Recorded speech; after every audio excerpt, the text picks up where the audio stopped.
জান্নাতের বাগানে ঢুকেছি। অনেকের আপত্তি আসতে পারে, হুজুর আমরা অনেকে ভালো কাজ করি নাই, নামাজও করি নাই, রোজাও রাখি নাই, আমরা কি জান্নাতের বাগানে?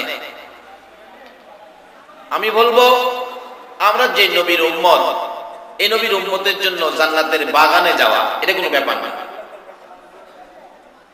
শুধু জান্নাতের বাগানে আসবেন এটা শেষ না, তো আপনাদের জন্য আরো কত সুযোগ সুবিধা। বৎসরে একটা মাস, সারাটা মাস আপনাদের জন্য বেহেশতের দরজা খোলা রাখে। আদম আলাইহিস সালাম থেকে শুরু করে ঈসা আলাইহিস সালাম পর্যন্ত কোন নবীর উম্মতের জন্য এই সুযোগটা নাই। শুধু আপনারা যারা আখিরি নবীর উম্মত, আপনারা যারা আখিরি নবীর উম্মত, কথাটা ভালো করে বুঝবেন, আপনারা যারা আখিরি নবীর উম্মত, আল্লাহু আকবার বলুন। কোন নবীর উম্মত? আখিরি নবী চিনছেন নি? আল্লাহ নিজে নামের সাথে যার নাম মিশায়া কালিমা বানাইছে। আল্লাহ নিজের নামের সাথে আরশের মধ্যে যার নাম লেখাইছে, সেই নবী হলো আমাদের নবী। যেই নবীর নামের কালিমা সকল নবী রাসূলগণকেও পড়াইছে, সে নবী। আজকে সে নবীর উম্মত হয়ে আসাতেই বেনামাজিকেও বেহেশতের বাগানে ঢোকার অধিকার দিয়েছে। অন্য কোন নবীর উম্মতকে এই অধিকার দেওয়া হয় না। আমার নবী শ্রেষ্ঠ নবী, সে নবীর উম্মতের জন্য বৎসরে একটা মাস বেহেশতের দরজা পুরাটা মাস খোলা থাকে। বলুন তো এই মাসটা কোনটা? সবাই বলতে হবে মাশাআল্লাহ। যদি আপনারা জানেন তাহলে আমারে দাওয়াত দিলেন দিলেন। রমজান মাসে যে বেহেশতের দরজা খোলা থাকে এই কথাটা কি সত্য? কোন নবীর উম্মতের জন্য? এই নবীর উম্মত করে যে আল্লাহ আজকের মাহফিলে আমাদেরকে কবুল করেছেন, তাতে আপনারা খুশি না বেজার? এই নবীর উম্মত হয়ে পৃথিবীতে থাকতে আপনারা রাজি আছেন? এই নবীর উম্মতের সার্টিফিকেট নিয়ে কবরও যাইতে আপনারা রাজি আছেন? এই নবীর উম্মত হয়ে হাশরের ময়দানে আরশের নিচে স্থান পেতে আপনারা রাজি আছেন? শুধু বেহেশতের দরজা খোলা রাখে আখিরি নবীর উম্মতের জন্য, এটাও শেষ না, আরো বাকি রয়েছে। তো বেহেশতের কথাই তো কইবেন। দেখেন না কি করে আমার নবী মেরাজের সফরে যাচ্ছে, চতুর্থ আকাশে হযরত ইদ্রিস আলাইহিস সালামের সাথে সাক্ষাৎ। রাসূল জিজ্ঞেস করেন, ইদ্রিস তুমি এখানে? জি হুজুর, আমি তো চতুর্থ আকাশে আছি। তুমি না বেহেশতে গিয়েছিলে? জি হুজুর গেছিলাম তো। হ্যাঁ, কি তোমার ভাগ্য, সশরীরে বেহেশতে গিয়ে বেহেশতের নাজ নিয়ামত খাইলা, হুরবালা দেখলা, কি সুন্দর দেখার মতো তুমি দেখলা, কি তোমার নসিব। ইদ্রিস আলাইহিস সালাম হাসে আর কয়, হুজুর যা কইতাছেন আমি এতগুলো হয় নাই, কিছু খাইছি, বেহেশতের ভিতরে যাইতে পারি নাই। বলো কি যাও নাই? গেছিলাম যাওয়ার জন্য, বেহেশতের দরজায় ধাক্কা দিলে ভিতর থেকে আমারে জিগায়, কে কে? আমি বললাম আমি আল্লাহর নবী ইদ্রিস আলাইহিস সালাম। দরজা খোলো, ভিতর থেকে কয় উপরে তাকাও। উপরে আমারে কয় উপরে তাকাই। উপরে তাকাইয়া দেখি হুজুর বেহেশতের প্রত্যেকটা দরজার মধ্যে লেখা আছে আখিরি নবী উম্মত নিয়ে না আসা পর্যন্ত কারো জন্য বেহেশতের দরজা খোলা হবে না। কোন নবীর উম্মত আসতে হবে দরজায়? আপনারা কোন নবীর উম্মত? মারহাবা বলো। তাইলে কি আপনারা সেই মর্যাদার উম্মত? কে করেছে? কে করেছে? সে আল্লাহকে চিনা আমাদের দরকার আছে না? আল্লাহকে চিনতে গেলে মাধ্যম কিন্তু নবী মুহাম্মদুর রাসূলুল্লাহ। নবীর মাধ্যম ছাড়া আল্লাহ পাওয়ার কোন রাস্তা। আমরা দুনিয়ার মালিক আল্লাহকে চিনব, যার উসিলায় দুনিয়া, সেই নবীকেও চিনব। যে নবীর উম্মত শুধু বেহেশতের বাগানে আসলেন এটা শেষ না, এক মাস আপনাদের জন্য প্রত্যেক বৎসর বেহেশতের দরজা খোলা রাখে। যে নবীর উম্মত বেহেশতের দরজায় ডাক না দিলে কারো জন্য দরজা খুলে না, আজকে সেই নবীর উম্মত করে যে আল্লাহ আমাদেরকে দুনিয়াতে দিয়েছেন, এর চেয়ে বড় সম্পদ আর কি হতে পারে? যেই নবীর একজন উম্মতকে 10টা পৃথিবীর সমান একটা জান্নাত দেবে। কয়টা পৃথিবী? আরে আজকে সাধারণ জমি জমালে মানুষ ঝগড়া করে, 10টা পৃথিবীর সমান জান্নাত ঝগড়া করলে হেডে লেগে করো। এখানে জমি জমা ঝগড়া করে জুড়াইয়া এরপরও থাকা যায় না, ঘর বাড়ি বানাইয়াও যায় দেখা হয়, কি বলেন ঠিক? সব ফলায় যায় দেখা হয়। যেখানে মৌত নাই, মৌতকে জব করে দেওয়া হবে, মৌত হবে না, ওই জায়গায় যদি 10টা পৃথিবীর সমান একটা জান্নাতের মালিক বানায়, যেই নবীর উম্মত হইলে এই নবীকে চিনা, নবীর উম্মত হওয়া আমাদের দরকার আছে কিনা? হইলে লাভ হবে না লস হবে? অনেকে মনে মনে বলতেছেন, হুজুর 10টা পৃথিবীর সমান জান্নাত দিয়ে কি করব? একটা বাংলাদেশের সমান দিলেই তো হয়। হয়তো অহন কইবেন হয়, বাড়ি দিয়া কইবেন হাইরে কিল্লেকে কইছিলাম একটা বাংলাদেশের সমান, আমার হেডেই বালাস। বাচ্চার মা কইব তুমি সর্বনাশের গুরি, আল্লাহ দিছেন 10টা পৃথিবীর সমান, তুমি কেন কমায় না? প্রশ্ন আসতে পারে তো 10টা দিল কেন, কম দিলেই হয়? 10টা দেওয়ার কারণ হলো আমরা এমন এক জাতি, কমে আমরা সন্তুষ্ট হই না। যদি 5টা 5তলার মালিকও হই, আরো দেখবেন বাসায় বইয়া চিন্তা করে আর 2টা যদি বানাইতে পারবে। এই অভ্যাস আছে কিনা? যত সম্পদ হয় ততই লাগে, আল্লাহ তো আমি জানি তোর কম দিলে হবে না। তবে একটা সম্পদ কম হইলেও মানুষ মানে, বেশি চায় না, সেটা হলো সন্তান। সন্তান ছেলে না আবার মেয়ে। দেখবেন একটা মেয়ে হইছে, মেয়েটার নাম রাখছে ময়না। ময়না প্রথম মেয়ে তো বড় আদর করে নাম রাখছে। আরেকটা মেয়ে যখন হইছে এটার নাম রাখছে সয়না। আরেকটা মেয়ে যখন হইছে, হ্যাঁ দোকান থেকে বাড়িতে যায়, যাও বন্ধুরা বাড়ি পাঠাইছে, মনটা খুশি না, এইটার নাম রাখছে আন্না। কি রাখছে নাম? কিন্তু 5তলা 5টা হইলেও আন্না কয় না, আরো 2টা লাগবো। চট্টগ্রামে 5টা হইলে ঢাকা করতে হইব 5টা, আন্না কয় না। মেয়ে যদি 2টার জায়গায় 3টা হয়, নাম রাখে আন্না। যখন আরেকটা হয়ে গেছে, অহন হ্যাঁ বাড়িতে হয়ে যায় না, যাও বাড়িতে গেছে, 2 মাস পর্যন্ত নাম হই রাখে না। অবশেষে ধাক্কাইতে ধাক্কাইতে নাম রাখছে, কি রাখছে না? ইতি বুঝেন নাই? আন্না কইয়া যখন আরো হইছে, ওর নাম রাখছে। একটা জিনিসের উপর মানুষ শেষ করে আফসোস যায়, আর বাকি জিনিসে আফসোস যায় না। সম্পদ যা পায় আরো চায়। এই জন্য আল্লাহ কয়, বান্দা এমন দেওয়া দিমু আর চাইতে পারবে না। 10টা পৃথিবীর সমান আমার আখিরি নবীর এক একজন উম্মতকে 10টা পৃথিবীর সমান একটা জান্নাত আমি আল্লাহ দান করব। এখন যে নবীর উম্মত হইলে 10টা পৃথিবীর সমান জান্নাত দেয়, আপনারা কি সে নবীর উম্মত হইতে রাজি আছেন? পবিত্র কোরআন শরীফ থেকে, হাদিস শরীফ থেকে আমি যা তেলাওয়াত করেছি, আল্লাহ যেটুকু তৌফিক দিবেন আমি সেটুকু আলোচনা করব। আমি পবিত্র কোরআন শরীফ থেকে সর্বপ্রথম তেলাওয়াত করেছি, ওমা খলাকতুল জিন্না ওয়াল ইনসা ইল্লা লিয়াবুদুন। আল্লাহ নিজে কোরআন শরীফে আমাদের উদ্দেশ্যে একটা ওয়াজ করেছেন, মানুষ এবং জিন জাতির উদ্দেশ্যে। সেই ওয়াজটা কি? আল্লাহ বলতেছেন মানুষ এবং জিন জাতি সৃষ্টি করার উদ্দেশ্য হলো তারা ইল্লা লিয়াবুদুন, আমি আল্লাহর ইবাদত করবে। আল্লাহ মানুষ এবং জিন জাতি বানানোর উদ্দেশ্য কি? কি করতে হবে? আল্লাহর ইবাদত করতে হবে। এখন যদি জিজ্ঞেস করি আল্লাহ ইবাদত করলে আমরা কি দিবেন? আমরা যে দুনিয়াতে আসছি, দুনিয়াটা কার? সবাই বলবেন দুনিয়াটা কার? সাগরটা কে কাটছে? না পৃথিবীর কোন রাষ্ট্রপতি কাইটা দিছে? এর মধ্যে মাছ কত প্রকারের, এগুলি আল্লাহ পাক সৃষ্টি করছে কার জন্য বলুন? আমাদের জন্য। কেন? আমরা যে এই জমিনে সে আল্লাহর ফ্যাক্টরিতে চাকরি করি, আমাদের তো খাইতে হবে। যদি আমরা চাকরি করি, একটা মহাজন মালিক যদি মাস শেষে, গার্মেন্টসের মালিক মাস শেষে শ্রমিকের বেতন দেয়, আমরা যারা এই পৃথিবীতে আছি, পৃথিবীর মালিক বলেছে তোমাদেরকে দুনিয়াতে পাঠাইছি আমার কাজের জন্য। এই কাজ যদি আমরা করি, আল্লাহ কি আমাদের কিছু দিবে না? লন জিগাই আল্লাহ আমরা কাজ করলে আমাদের কি দিবেন? লন জিগাই।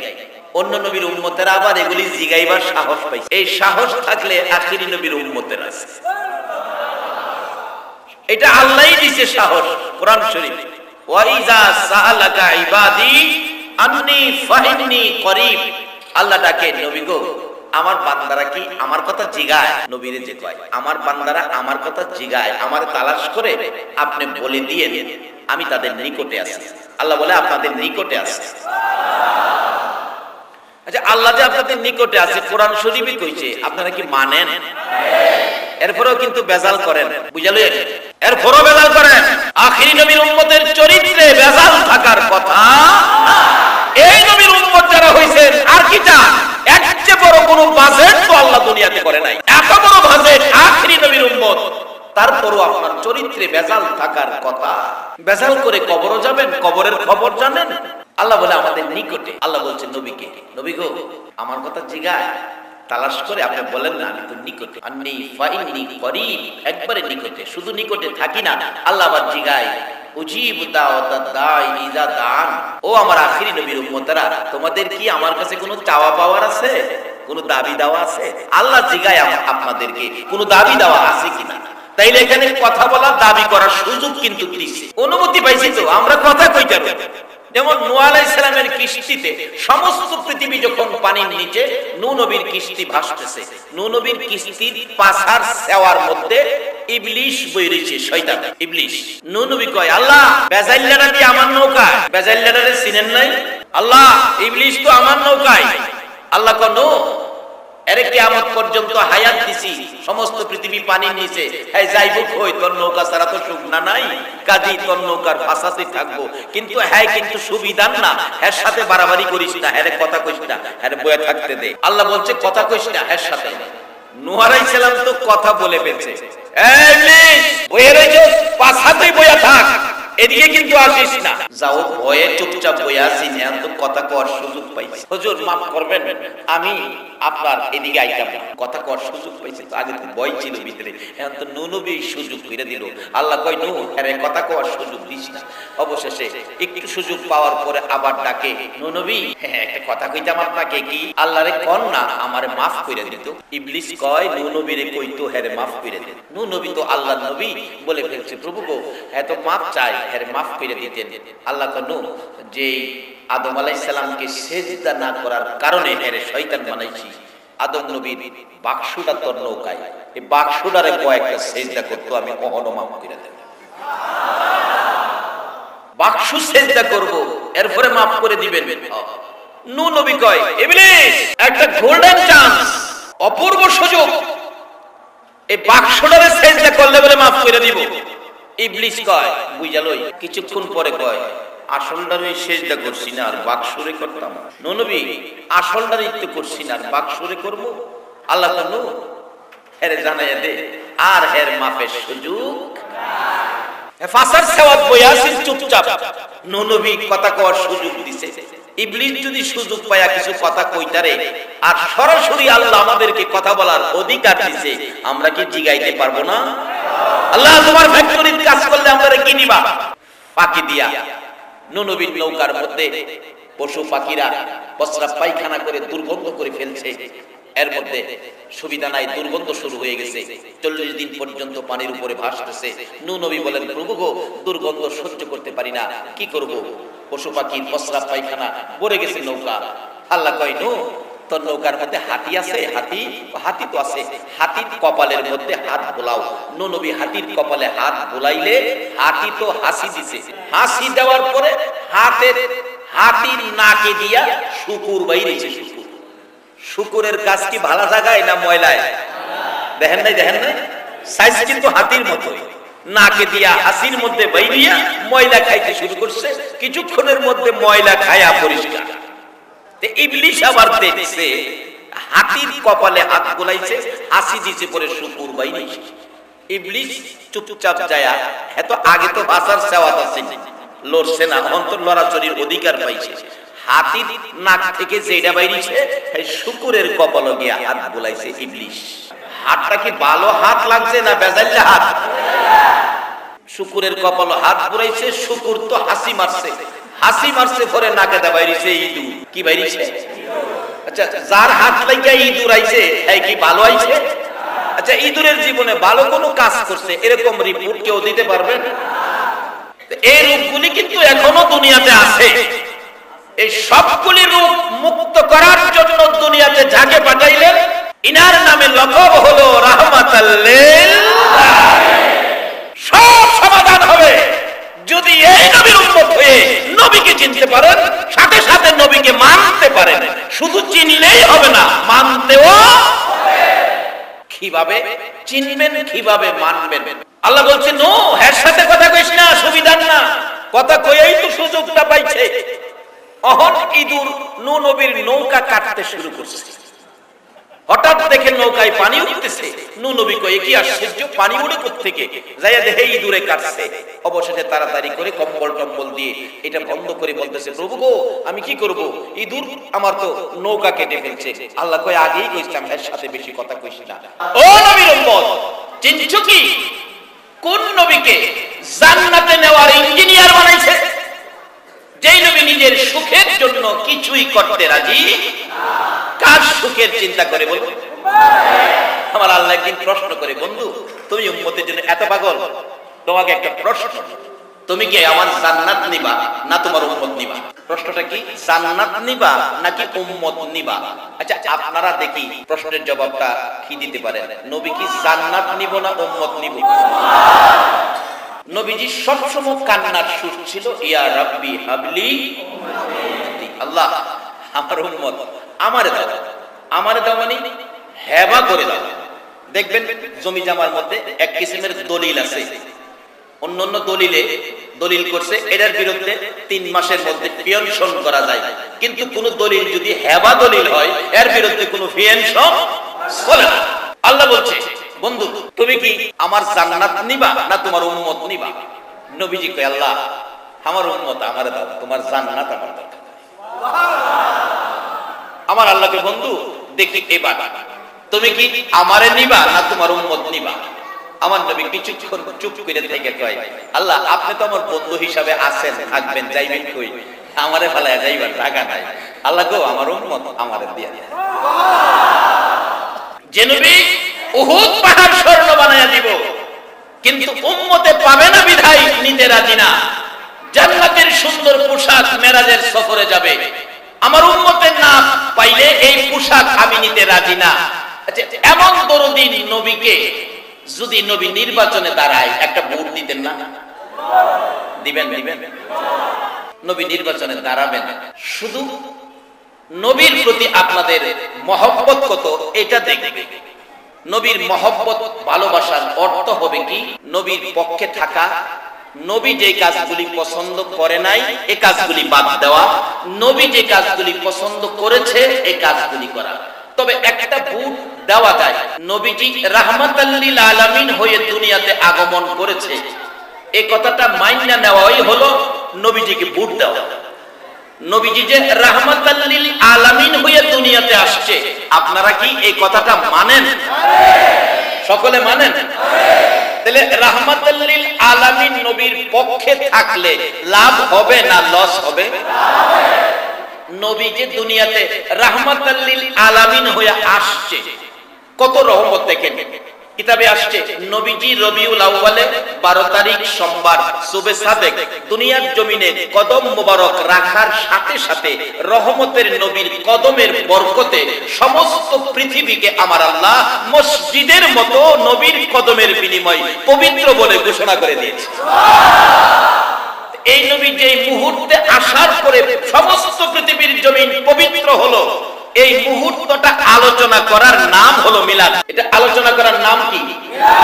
এই মিলাদ কি আপনারা মানতে রাজি আছেন? এটাই হলো নবীকে ভোট দেওয়া। মিলাদ মানতে আপনারা রাজি আছেন? অনেকে বলবে মিলাদ তো কোরআন হাদিসে নাই। আপনারা জিজ্ঞাসা, বাবা মিলাদ শব্দের অর্থ কি? দেখবেন সেই বলবে মিলাদ শব্দের অর্থ নবীর জন্ম বৃত্তান্ত আলোচনা। এখন সেই আবার বলবে নবীর জন্ম বৃত্তান্ত আলোচনা, আবার সেই বলে মিলাদ তো নাই। আচ্ছা এই কয় আছে আবার এই কয় নাই, তাহলে এতে কি বোঝা যায় এই লোকটার কি ব্রেন ঠিক আছে? এই রীতি গেলে কয় মিলাদ শব্দের অর্থ নবীর জন্ম বৃত্তান্ত আলোচনা করাটার নাম হলো মিলাদ। রহমতের নবী আল্লাহ বলছে দুনিয়াতে কদম রাখার পর সমস্ত পৃথিবীর জমিন মসজিদের মতো পবিত্র করে দিলাম।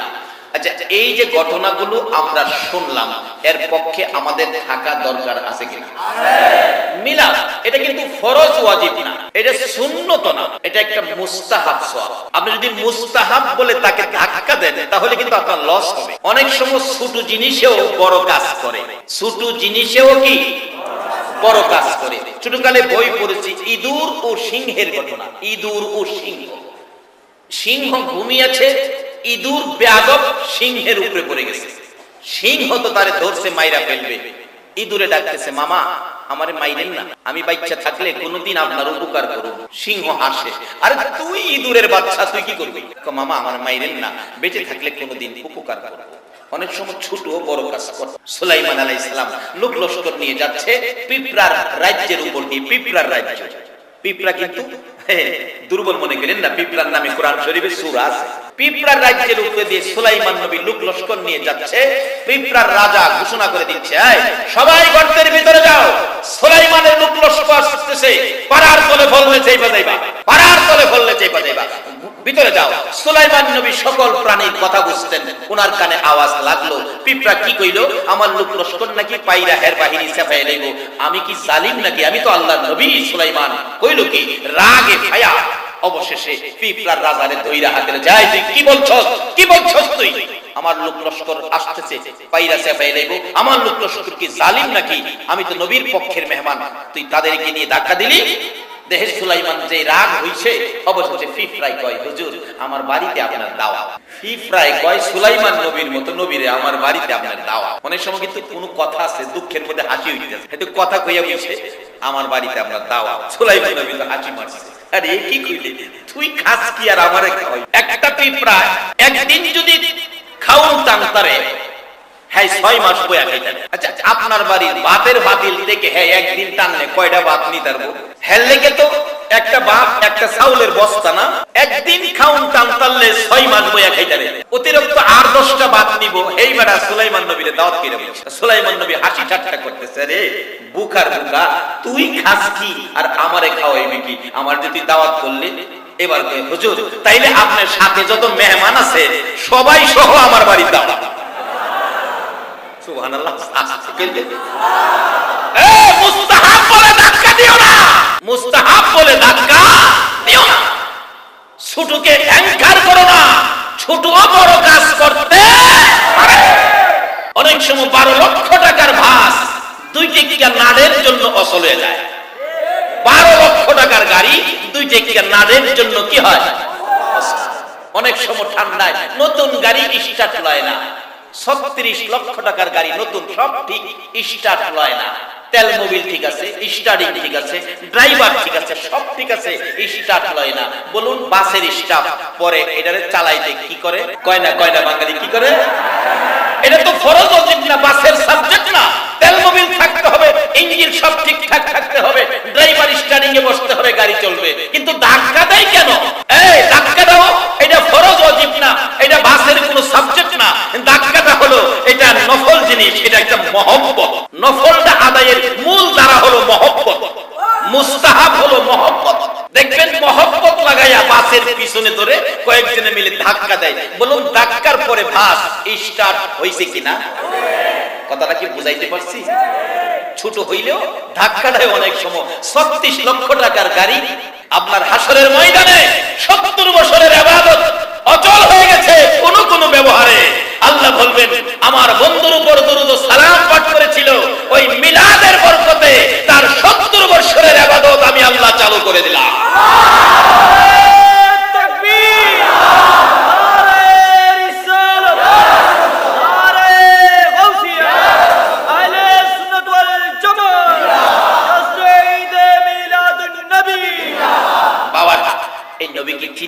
যার উসিলায় কুল কায়নাত, যে নবীর সৃষ্টি না হইলে সৃষ্টি কুলের কিছুই সৃষ্টি হতো না। হাদিসে কুদসি লাউলা কালামা খালাকতুল আফলাক।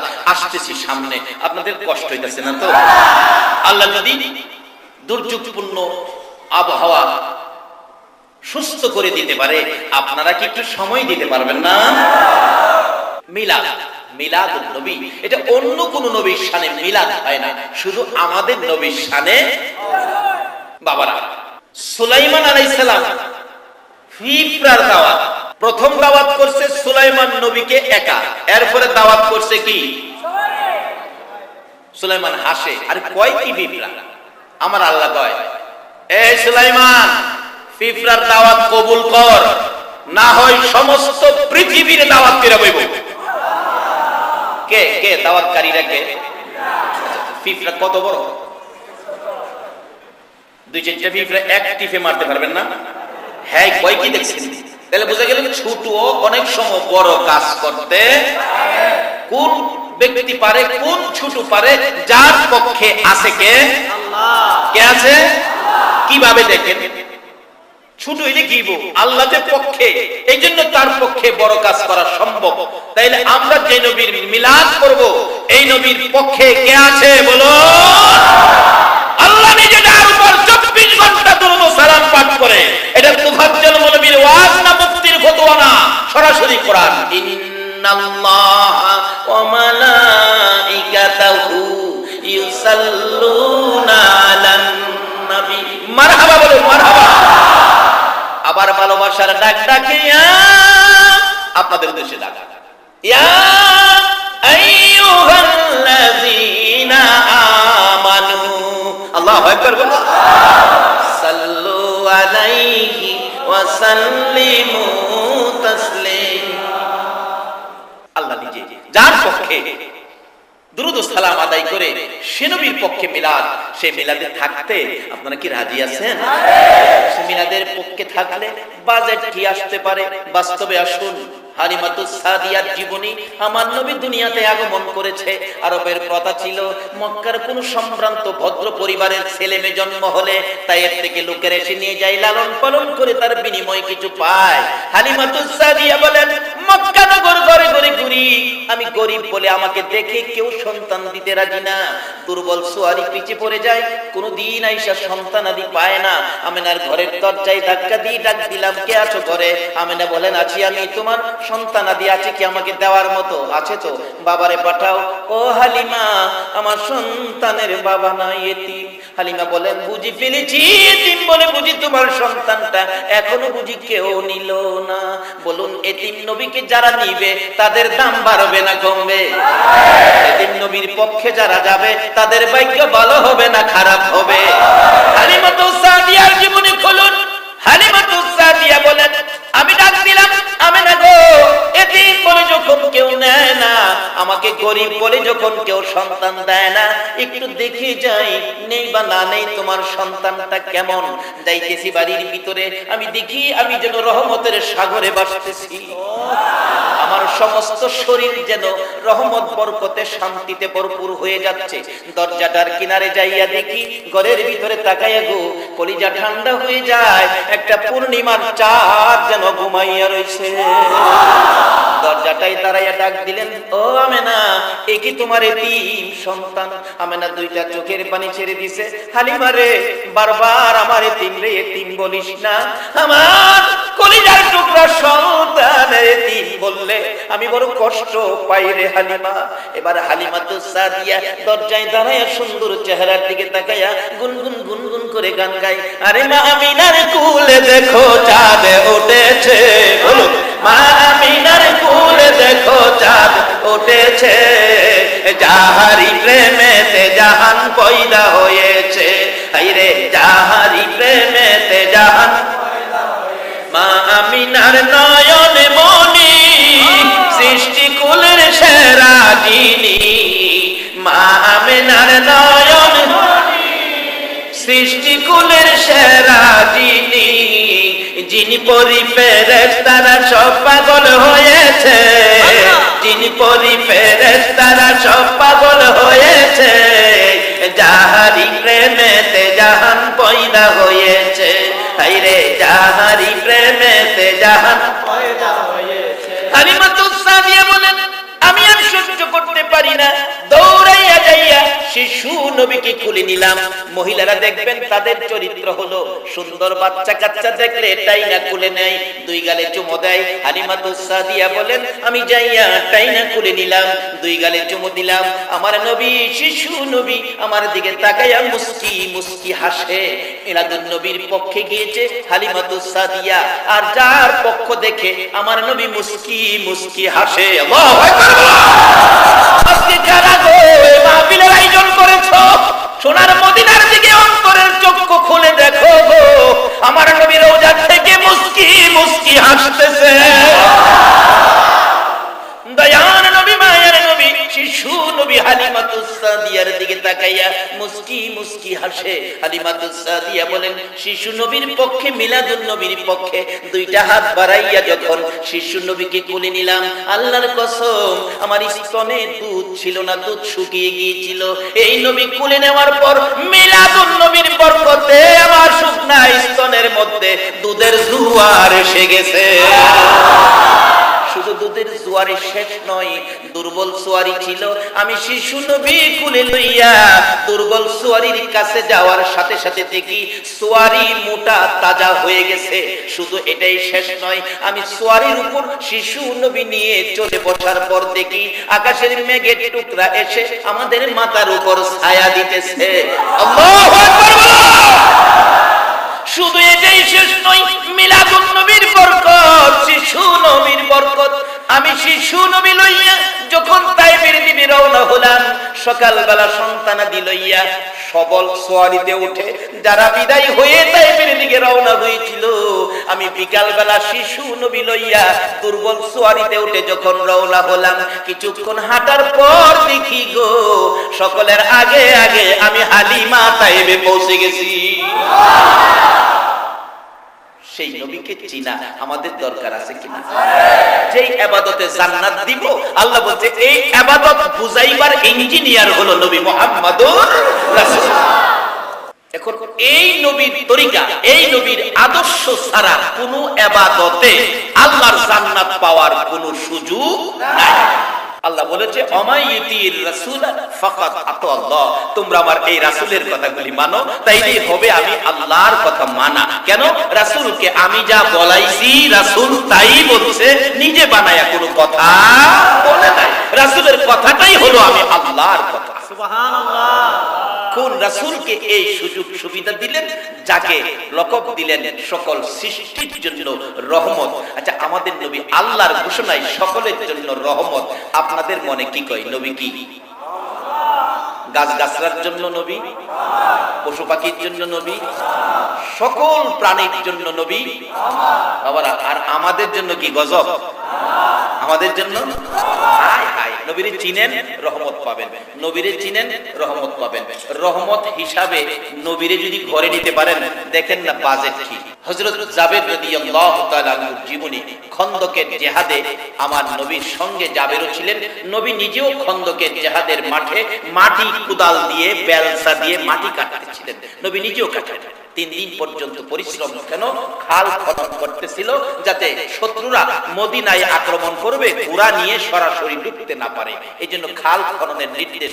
রাসূল নিজেও এই কাজে ছিলেন, খাল খনন কাজে। 3 দিন হয়ে গেল, পেটের খিদায় জাবের ডাকতেছে, ইয়া রাসূলুল্লাহ পেটের খিদা সহ্য করতে পারি না, নবী গো আমার আর কষ্ট সহ্য হয় না, আমার চেহারা পরিবর্তন হয়ে গেছে খিদার যন্ত্রণায়, মাটি কাটার পরিশ্রম। রাসূল কয়, জাবের আমারও তো খিদা লাগছে। হুজুর আপনারও খিদা? বলেন কি? আমি জাবের না খায়া মইরা যাইতে পারি, আপনার খিদা আমি মাইনা নিতে পারি। একটা দৌড় দিয়ে বাড়িতে গেছে, গরিব মানুষ ছিলেন জাবের। বিবি, বিবি গো আমি জিহাদে যাওয়ার সময় তোমাকে খাওয়ানোর ব্যবস্থা করে দিয়ে গিয়েছিলাম, কারণ কতদিন থাকতে হয় ময়দানে, এইজন্য তোমার খাবারের ব্যবস্থা এক্সট্রা দিয়ে গেছিলাম। তুমি কি সব খাবার খেয়ে ফেলছো? বিবি বলেন, স্বামী না সব খাই নাই তো, এক সা পরিমাণ আটা আছে। বিবি তুমি কি পারবি এই আটাটুকুন আমার নবীর জন্য রুটি বানায়া দান করতে? মদিনার মহিলারাও আমার নবীকে ভালো। জাবের বলতেছে, বিবি আমার নবী না খাইয়া পেটে খিদা কষ্ট করতেছে, তোমার বন্টনের আটা থেকে নবীর জন্য রুটি বানায়া দিতে তুমি রাজি আছো? মদিনার মহিলারা আমার নবীকে ভালোবাসে কিনা বলুন? বাংলাদেশে হয়তো কিছু কম, মদিনাতে নবীর ভালোবাসার মহিলা এখনো তার বাস্তব কি ভালোবাসতেন। আমার নবী একদিন যুদ্ধের ময়দানে রওনা হয়েছেন, একজন মহিলা 6 মাসের একটা বাচ্চা ছেলে, পূর্ণিমার চাঁদের মতো চেহারা, তাকাইলে চক্ষু জুড়াই, কলিজা ঠান্ডা হয়। ওই মহিলা বাচ্চাটাকে তোয়ালে দিয়ে প্যাকেট করে রাস্তায় যাইয়া এতিমের মতো নিয়ে কাঁদতেছে। আমার নবী আসতেছে, নবীজির দিকে তাকাইয়া ডাকে, ইয়া রাসূলুল্লাহ বেয়াদবি ক্ষমা করবেন, মাফ করবেন, নবী গো অনুমতি দিলে আমি কথা বলবো। আমার নবী ডাকে, মা গো কি ব্যথায় কাঁদো, কি তোমার দুঃখ বলো, আমি তোমাকে অনুমতি দিলাম। মহিলাটা কাঁদে, হুজুর মহিলারা যুদ্ধে যাওয়া নিষেধ হয়ে গেছে, হুজুর আপনি যুদ্ধে যাইতেছেন, আমার মনে বড় দুঃখ গো, না জানি এই পূর্ণিমার চাঁদের মতো চেহারায় কাফের বেঈমানেরা তীর মারে, বল্লম মারে। হুজুর আমি তো যাইতে পারতেছি না যুদ্ধের ময়দানে। নবী গো আমার মন মানে না, আপনি যদি মনে কিছু না নেন, আমার এই 6 মাসের বাচ্চাটা আপনি নবী যুদ্ধের ময়দানে কোলে করে নিয়ে যান। আমার নবী বলেন 6 মাসের বাচ্চা যুদ্ধে নিলে কি লাভ হবে? হুজুর আমি জানি কোনো লাভ হবে না, তবে আমার মন তো মানতেছে না গো নবী, আমি কাকে দিব আপনার পক্ষে যুদ্ধে যাওয়ার জন্য? আমার যে ঘরে আর কেহ নাই। আজকে কারা গো মাহফিলের আয়োজন করেছো? কোন মা তোমাদেরকে পেটে রেখেছে? আর তোমরা যারা শ্রোতা হইয়ে এই নবীর আলোচনা শোনার জন্য বসে আছো, কোন মা তোমাদেরকে পেটে রাখছে? আমার মন বলে তোমরা যেদিন মায়ের পেটে ছিলি, আমার নবীর ভালোবাসায় তোমার আমার মা বুঝি তোমরা পেটে থাকাকালীন একবার হইলেও নবীর উপর দুরূদ শরীফ পড়ছিল। ওই তাসিরের সন্তানগুলো আজকের মাহফিলে উপস্থিত হয়ে গেছে।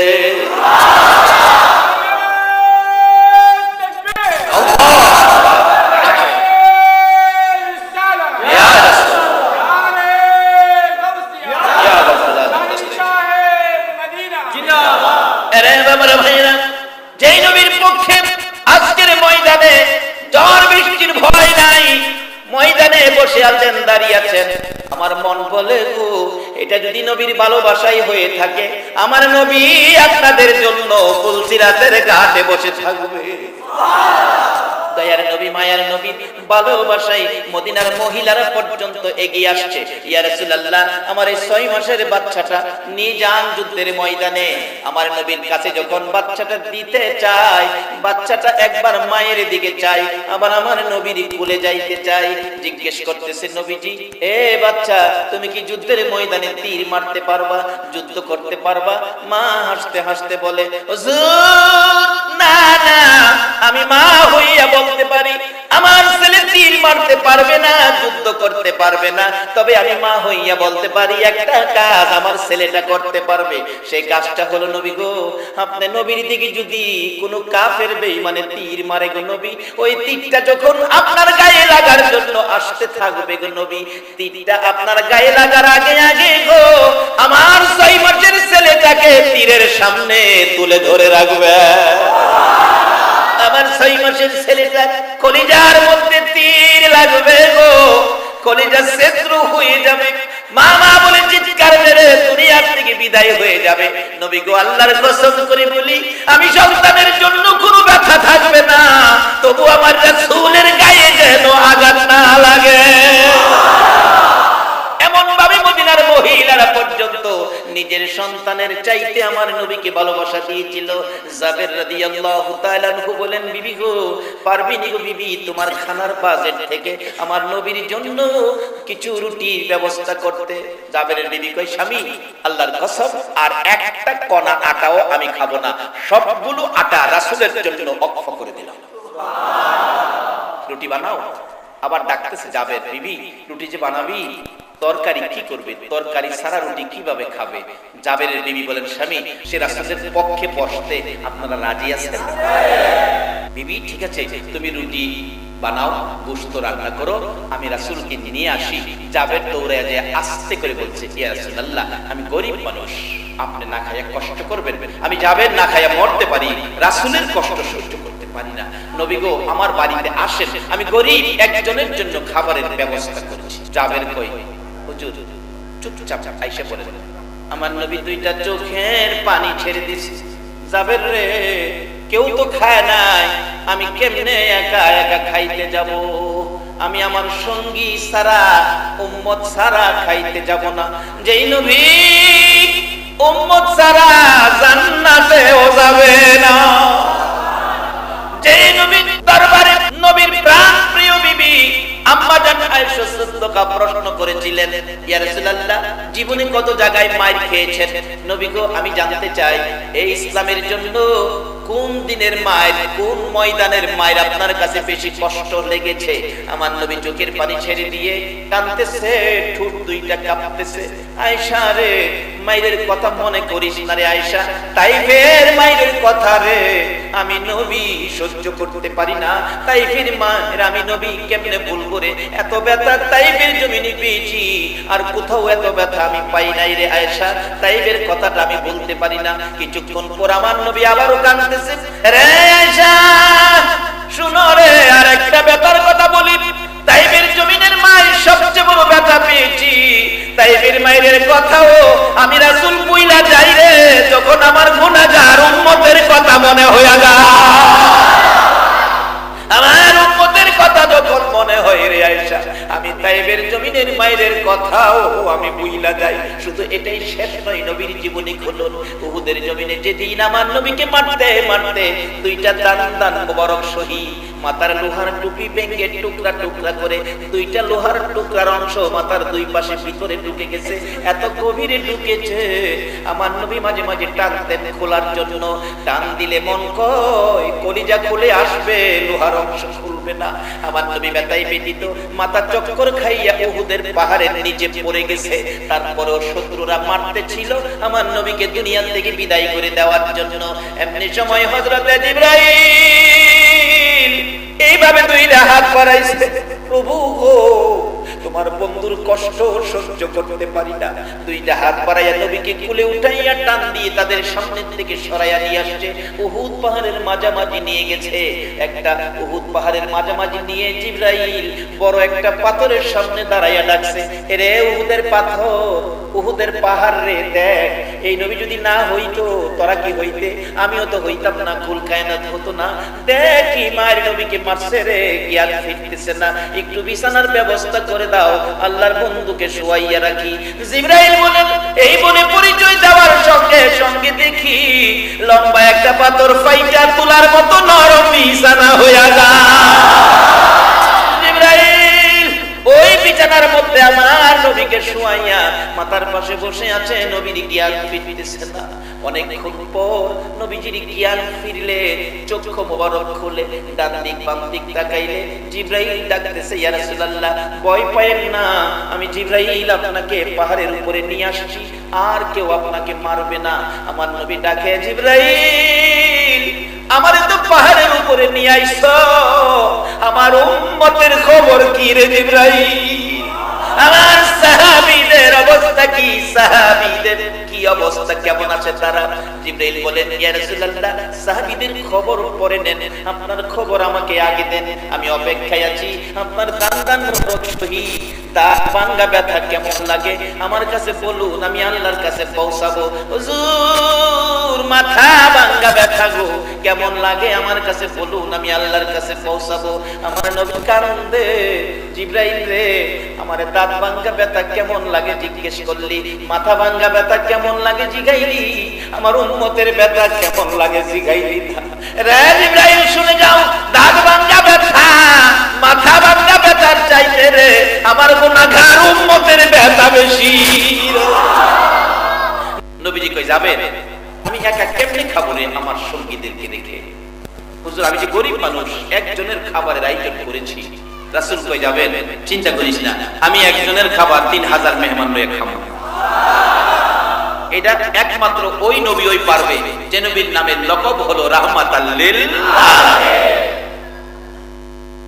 সেই নবী হলো জান্নাতে যাওয়ার ইবাদত শিক্ষা দেওয়ার ইঞ্জিনিয়ার। 10টা পৃথিবীর সমান একটা জান্নাত যে ইবাদতের বিনিময় পাবেন, আল্লাহ ঘোষণা দিয়েছে ফাদখুলি ফি ইবাদি খুলি জান্নাতি। এই কোন ইবাদত জান্নাত দেবে, সেই ইবাদত শিক্ষা দেওয়ার ইঞ্জিনিয়ার হলো নবী মুহাম্মদুর রাসূলুল্লাহ। কিভাবে আসতেছি সামনে, আপনাদের কষ্ট হইতেছে না তো? নবীর মহব্বত ছাড়া, নবীর সাথে সম্পর্ক ছাড়া সুরত থাকতে পারে, মুসলমান হতে পারে না। বাবারা আসুন আমি আমার মেন আলোচনার দিকে যাই। আমি যে কথাগুলো বলতেছিলাম কথাগুলো বুঝাইতে পারছি? নবীজি ডাকে, ও খন্দকের জিহাদিরা, তোমরা তোমাদের ভাই জাবেরের বাড়িতে দাওয়াত গ্রহণ করো। জাবের কই, হুজুর ভাইরা লাইছে একজনের খাওন তো। রাসূল কই, জাবের চিন্তা করিস না, আমি রাহমাতাল লিল আলামিন নবী একজনের খাবার 3000 নিয়ে খাবো। এটা সম্ভব কিনা? জাতিসংঘের মহাসচিব পারবো? বসে পারবো? এর বাপে পারবো? কে পারবো? কে পারবো? কে পারবো? এই নবীর কথা মানা আমাদের দরকার আছে নি? আল্লাহ বলছে ওমাইতির রাসূলা ফাকাদ আতা আল্লাহ, তোমরা আমার এই নবীর কথা করি। এবার জাবের কই, হুজুর আল্লাহই জানে কোন বিপদ হয়। রাসূল কয় চিন্তা করিস না, তুই বাড়ি যা। বাড়িতে যায় মাথায় হাতটা বই নিছি। জাবেরের বিবি জিগায়, স্বামী কি ব্যাপার? কয় খাওন কয়জনের পাকাইছস? কয় একজনের। নবী 3000 লইতেছে। আচ্ছা, আপনারা আগামী শুক্রবার দিন সম্মানিত খতিব সাহেবকে দাওয়াত করছেন, হুজুর একজন হুজুর নিয়ে আমার বাড়িতে যাবেন, আমার বাবা মারা গেছে। এরকম মানুষ মরে না আপনাদের দিকে? দোয়া খায়ের জন্য বলছে হুজুর যাবে। হুজুর 250 মুসল্লি নিয়ে রওনা হইছে দুপুরে। 250 মুসল্লি মসজিদে, সবাই চলেন ফালুমিয়ার বাড়িতে যাওয়া। আচ্ছা, যদি দুইজনের আইজনে 250 দেহে, এই ঘরের মানুষ বড় থাকবো? বিবি জিগায়, স্বামী অশান্ত হয়ে না, টেনশন হয়ে না, শুনেন আপনি কি বলেন নাই একজনের খাবার পাকাইছি? গরিব মানুষ আমি। হ্যাঁ বলছি। রাসূল কি কইছে? রাসূল কইছে যাবে, তুই গরিব হতে পারোস, আমার আল্লাহ গরিব না। আমাকে রহমতের ভান্ডার করে দুনিয়াতে পাঠাইছে, তুই চিন্তা করিস না। একজনের খাবার আমি নবী 3000 লইয়া খামু। জাবেরের বিবি কেমন মহিলা! ও মা বোনেরা, এই নবীর পক্ষে আসো, নবীকে চিনো। জাবেরের বিবি কয়, স্বামী রাসূল যদি বলে থাকে একজনের খাবার 3000 খাবে, আমার বিশ্বাস 3000 নয় 3 লক্ষে খাইয়া এই বরকত কমাইতে পারবে না।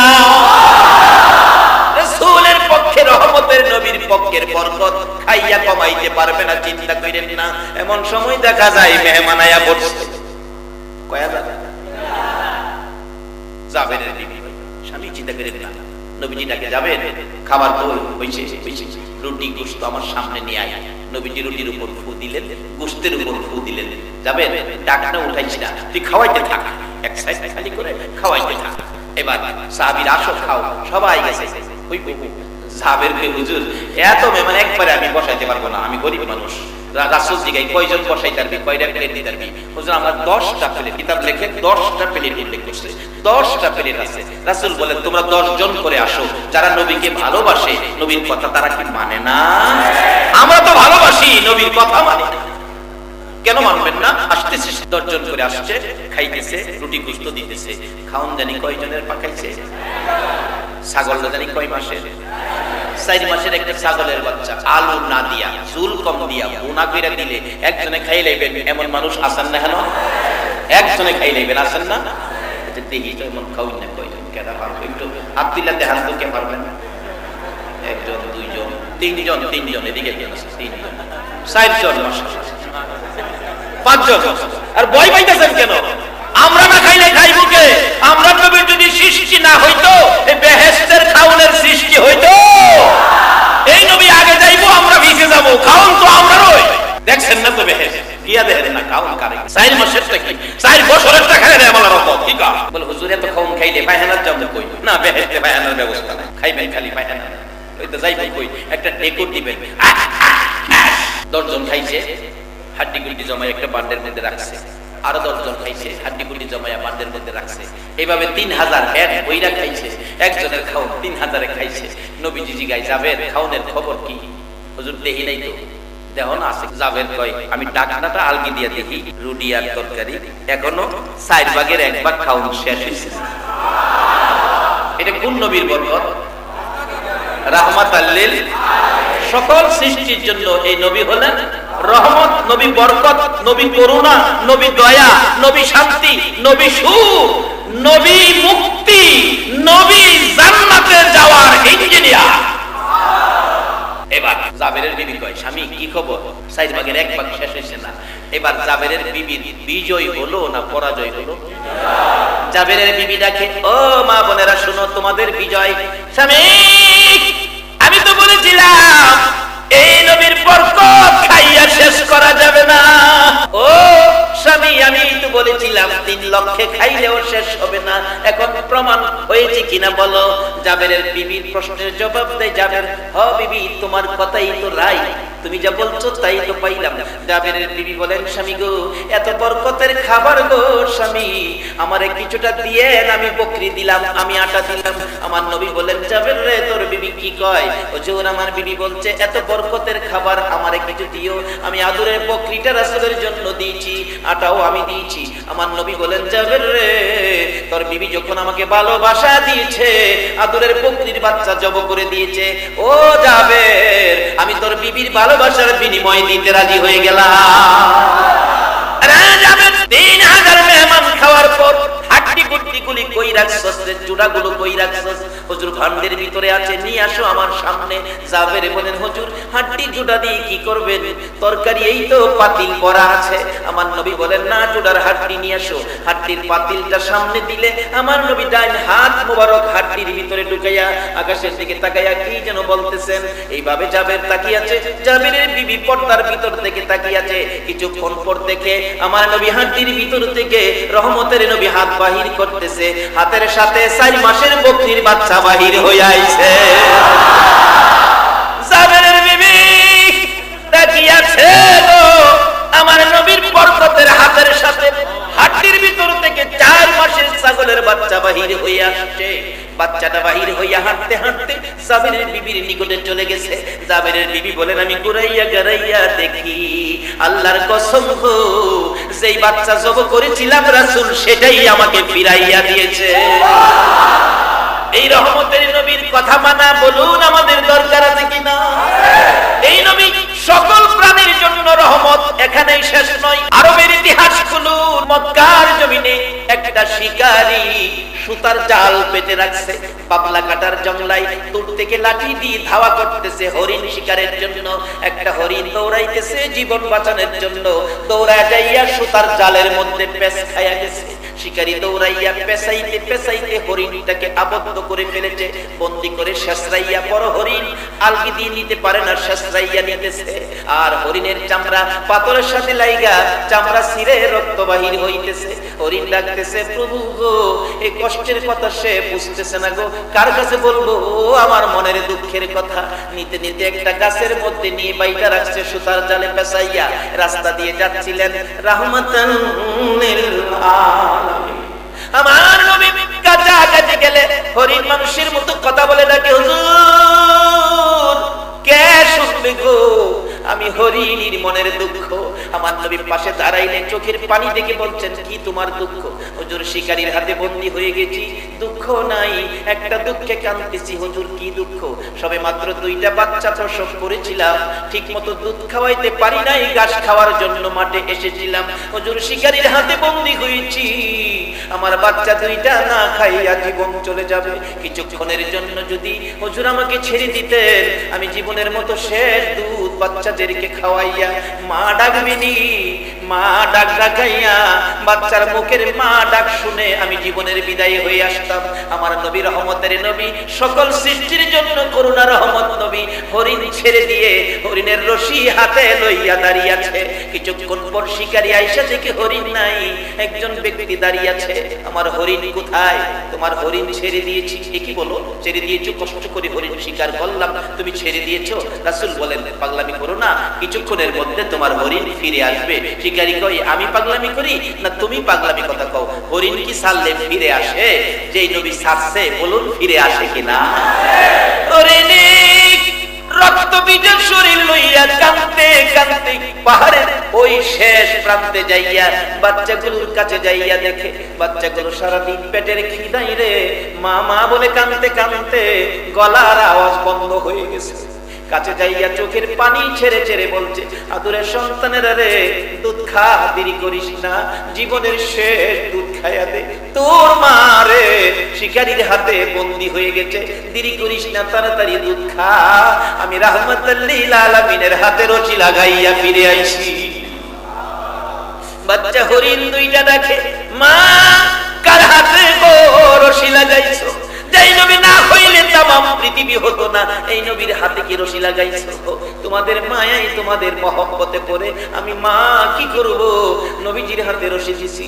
বাচ্চা 2টা ডাকতেছে, মা গো তুমি কেমন হারামি গো, তুমি কেমন নিষ্ঠুর, কেমন নাদান গো, নবীর হাতে রশি দিয়া আমাদের দুধ খাওয়াইতে আইছো। কথা দিলাম গো না খাইয়া জীবন দিব, তোমার মতো হারামি মার দুধ আমরা খাবো না। কচি বাচ্চা সবে মাত্র প্রসব হলো, বাচ্চা হরিণ পর্যন্ত রহমতের নবী চিনে, উম্মত হইয়া নবী চিনলাম না। মা তোমার দুধ খাবো না, দুধ যদি খেতে হয় আমাদেরকে নিয়ে যাও, নবীর কাছ থেকে তোমার বেয়াদবির ক্ষমা লবো, তারপরে আমরা দুধ খাবো। মা বাচ্চাদেরকে নিয়ে রওনা হলেন যাওয়ার জন্য। এদিকে হরিণী ছেড়ে দেওয়ার কারণে নবীজিকে ধমক দিচ্ছে শিকারী। আমার নবী ডাকে, শিকারী রে ধমক দিস না রে, তোর হরিণ ফিরে আসবে, যতক্ষণ হরিণ না আসবে আমি তো যাব না। অনেকক্ষণ পর দেখা যায় পিছনে হরিণ আসতেছে। আমার নবী ডাকে, শিকারী রে ওই যে তাকিয়ে দেখ, তোর হরিণটা আসতেছে, রক্তমাখা শরীর, হরিণ দৌড়ায় আসতেছে। আগে আগে বাচ্চাগুলো আগে আগে আসলে রাসূলের চেহারা দেখার পর বাচ্চাগুলো দৌড়াইয়া যাইয়া নবীজির কদম মুবারকে মাথা ঠেকাইয়া কান্দে, হুজুর আমরা কথা দিলাম গো নবী, আমার মা আপনার হাতে রশি দিয়া বেয়াদবি করেছে, আমরা দুইটা সন্তান প্রতিজ্ঞা করেছি আপনার বেয়াদবি ক্ষমা না নেওয়া পর্যন্ত আমরা মার স্তনের দুধ খাবো না। হুজুর বলুন আমাদের মাকে ক্ষমা দিছেন নি? আমার নবী দাঁড়িয়ে আছে, বাচ্চা দুইটা নবীর কদম মুবারকে পড়ে আছে, হরিণ এসে সামনে দাঁড়িয়ে আছে। আমার নবী ডাকে, শিকারী রে বল এবার কোনটা নিবি রে শিকারী, আমি রাহমাতাল লিল আলামিন নবীকে নিবি না বাচ্চা হরিণ নিবি না বড় হরিণটা নিবি? শিকারী একবার হরিণের দিকে চায়, আবার আমার নবীর সুন্দর চেহারার দিকে চায়, আবার বড় হরিণের দিকে চায়। একটা চিৎকার মারছে, ইয়া রাসূলুল্লাহ, যেই নবী হরিণ একটা ছাড়লে তিনটা ফিরে আসে গো, আমি হরিণ নিব না, আমি সেই নবী নিতে চাই। বলুন সেই নবী যারা নিয়েছে, যারা পেয়েছে, তাদের জীবন ধন্য হয়েছে কিনা? বাবারা রহমতের নবী, বরকতের নবী, আমাদের নবী আমার আল্লাহ দুনিয়াতে পাঠাইলেন। এই নবীর কথা মানার জন্য কোরআন শরীফে নির্দেশ করেছেন। ইবাদতের জন্য জিন আর মানুষকে সৃষ্টি করে ইবাদতের জন্য দুনিয়াতে ঘোষণা দিয়ে ইবাদত জান্নাত দিবে তাও ঘোষণা দিয়েছেন। কিন্তু কোন নবীর আদর্শে ইবাদত করলে জান্নাত দিবেন? সেই নবী হলো মুহাম্মাদুর রাসূল। যেই নবী ইবাদতের জন্য, জান্নাতে যাওয়ার ইবাদত শিক্ষা দেওয়ার জন্য নবীর জীবনী খুলুন কত কষ্ট নবী করেছে। আমার নবী খানায়ে কাবার পাশে, আমার নবী জান্নাতে যাওয়ার ইবাদত শিক্ষা দিবেন। সকল ইবাদতের উত্তম ইবাদত কি বলুন আপনারা? উত্তম ইবাদত, উত্তম ইবাদত, উত্তম ইবাদত নামাজ। এই ইবাদতটাই নবী শিক্ষা দিয়েছিলেন। নামাজরত দাঁড়িয়ে আছে, আল্লাহু আকবার, নবী দাঁড়িয়ে। আবু জাহেল পিছন থেকে আসতেছে, নবীজির গলা মুবারকে চাদরের ফাঁস লাগাইয়া টানতেছে নবীজিকে দুনিয়া থেকে বিদায় করে দেওয়ার জন্য। নবীজির চক্ষু মুবারক যেন খুলে পড়ে যাবে, এত জোরে চাচা লাগছে, জিহ্বা মুবারক বাহির হয়ে গেছে। আমার নবী ডাকে, চাচা গো তুমি না জানো আমার মা নাই, আমার বাবা নাই, কোন অপরাধে এইভাবে আমার গলায় চাদরের ফাঁস লাগাইছো? আবু জাহেল কই, ভাতিজা নামাজে দাঁড়াইছো কেন? নামাজ দেখলে আমার মেজাজ খারাপ হয়। আর খারাপ হইতোই নাকি লেগা? নবীজিকে জীবনে যত প্রশ্ন করছে নবী নামাজের মাধ্যমে সব প্রশ্নের জবাব, যত প্রশ্ন সব নামাজে। একদিন যায় কই, ভাতিজা দুনিয়ায় সব তুমি শাস্ত্র, এবার আকাশে চারটা দুই টুকরা করতে পারলে তোমার নবী কইয়া মানো। আচ্ছা আসলে কি হ্যাঁ মানবো? যারা মিলাদের পক্ষে আয় না, মিলাদ পড়ে না, মিলাদের কথা যতই কোরআন হাদিস তাহারে বুঝায় না, হ্যাঁ কি মিলাদ করবো? আবু জাহেল কয়, ভাতিজা চারটা দুই টুকরা। নবীজি কই, চাচা আমার 2 রাকাত নামাজের সময় দিবেন? নামাজ পড়, নামাজ পড়ে আকাশে যাইতে 2 রাকাত নামাজ পড়ে হাত তুলছে, আল্লাহ কই, জিবরাইল তাড়াতাড়ি যাও। ইয়া রাসূলুল্লাহ কি ব্যাপার? আকাশের চাঁদ 2 টুকরা করতে কইছে। চাচা আবু জাহেল আমারে বলে মানবো। জিবরাইল হুজুর মানতো না তো? হ্যাঁ তো মানতো না। আচ্ছা চাচা আপনি আঙ্গুল ইশারা করেন, চাঁদ 2 টুকরা। নবী আঙ্গুল ইশারা করছে, চাঁদ। আবু জাহেলকে, ভাতিজা এত বড় জাদুগীর তুমি, আকাশেও জাদু চালাই। আসলে কি নবী জাদুগীর না রহমত? রহমত কার জন্য বলুন? আমাদের জন্য। বলুন কার জন্য? আল্লাহু আকবার বলুন। আহা ডাকুন, ইয়া রাসূলুল্লাহ ইয়া হাবিবাল্লাহ ইয়া রাসূলুল্লাহ ইয়া হাবিবাল্লাহ। আমার মওতের নিদান কালে তাকিয়ে নবী গো আমার শিয়রে, আমার মওতের নিদান থাকিয়ে নবী গো আমার শিয়রে, দেখিব আপনাকে 2 নয়ন ভরে, দেখিব আপনাকে 2 নয়ন ভরে। ইয়া রাসূলুল্লাহ ইয়া হাবিবাল্লাহ ইয়া রাসূলুল্লাহ ইয়া হাবিবাল্লাহ। বাবারা আমার নবী দুনিয়ার জমিনে দাঁড়ায় আঙ্গুল ইশারা করলে আকাশের চাঁদ 2 টুকরা কয় না? আচ্ছা পৃথিবীতে এমন কোন মায়ের সন্তান জন্ম হয়েছে আকাশের চারটা দুই টুকরা করব? এখন এই নবীর যদি কোন আমার মতই ক্ষমতা, তাই কথাটা কি সঠিক হবে না ভুল হবে? এরকম যেন আমরা কেউ না বলি। আল্লাহ আমার মতো করে আমার মতো ক্ষমতা দিয়ে নবীকে দুনিয়াতে দেয় নাই। নবী এমন ক্ষমতা দুনিয়াতে তারাই আকাশের চাঁদ দুই টুকরা করতে পারে। পৃথিবীর কোন মানুষ, কোন সৃষ্টি, কোন ব্যক্তি এই আকাশের চাঁদ দুই টুকরা করার ক্ষমতা নাই। চাঁদ দুই টুকরা হয়ে গেল, আবু জাহেল তারপরও মানতে রাজি না, অর্থাৎ তার ভাগ্যে নাই। কিন্তু আমরা যারা সে নবীর পক্ষে, আমরা ভাগ্য ভালো, আর একটু ভাগ্য ভালো হবে। আসুন আমরা সেই কথাটুকু মানি।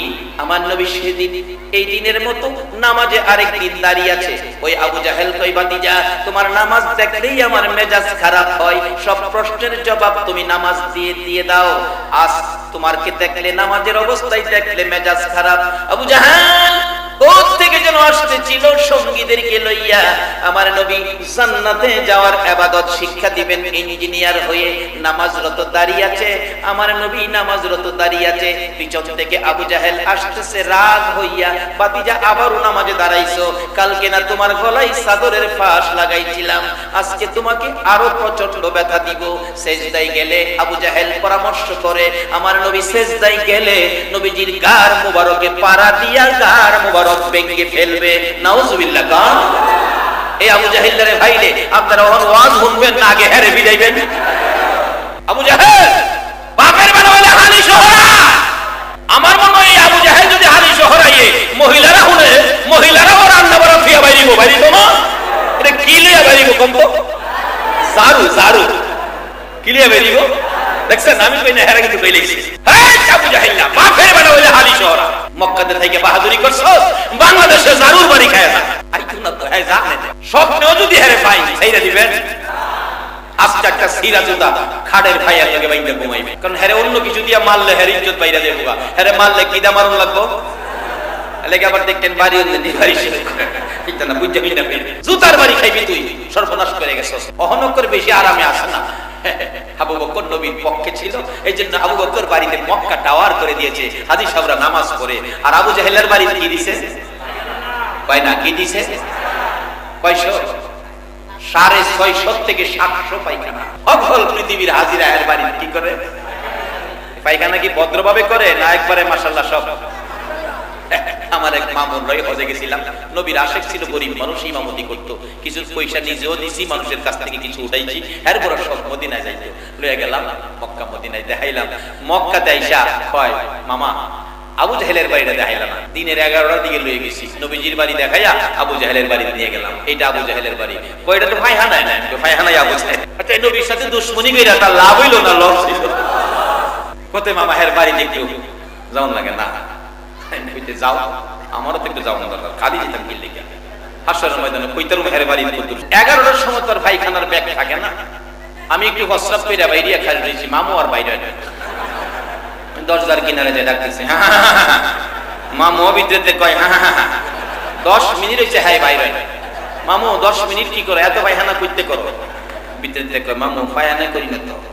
এত সময় কি করো? হের বাড়ি কাপড়টা আলগিদা বইরিস। কি করবো? হ্যাঁ তো বেইজ্জতি করতে। আবু জাহেল নবীর সাথে দুশমনি করে লাভ হইল না লস হইল? আবু বকর নবীর বন্ধুত্ব করে লাভ হইল না লস হইল? আজকে আবু বকরের বাড়িতে মক্কা টাওয়ার, কি যে শান্তিময় টাওয়ার, এখানে নামাজের পরে বসে থাকতে ইচ্ছা হয়, মনে হয় যেন নবীর ভালোবাসার গন্ধ পাওয়া যায়। বাবারা ভাইয়েরা, আমার নবীকে আবু জাহেল এমন ব্যথা দিয়েছে, আমার নবী উম্মতের ইঞ্জিনিয়ার হইয়া জান্নাতে যাওয়ার ইবাদত শিক্ষা দিতে আমার নবী নামাজরত দাঁড়িয়ে আছে, পিছন থেকে আসতেছে নবীজি সেজদায় গেলে আবু জাহেল নবীজির কান মুবারকে পাড়া দিবে। আমার আল্লাহ কয় আবু জাহেল রে, না না, সব সইতে পারি, তোর মতো ব্যক্তির পাও বন্ধুর ঘাড়ের মুবারকে লাগাইতে দিতে পারি না। আবু জাহেল কাছে যাওয়ার আগে আমার আল্লাহ দুইটা কুদরতি অজগর সাপ বানায়া নবীজির দুই পাশে বসাইয়া রাখছে। কি সাপ? কি সাপ? সাধারণ সাপ না কুদরতি সাপ? কুদরতি সাপ কি সাধারণ সাপের চেয়ে বড় না ছোট?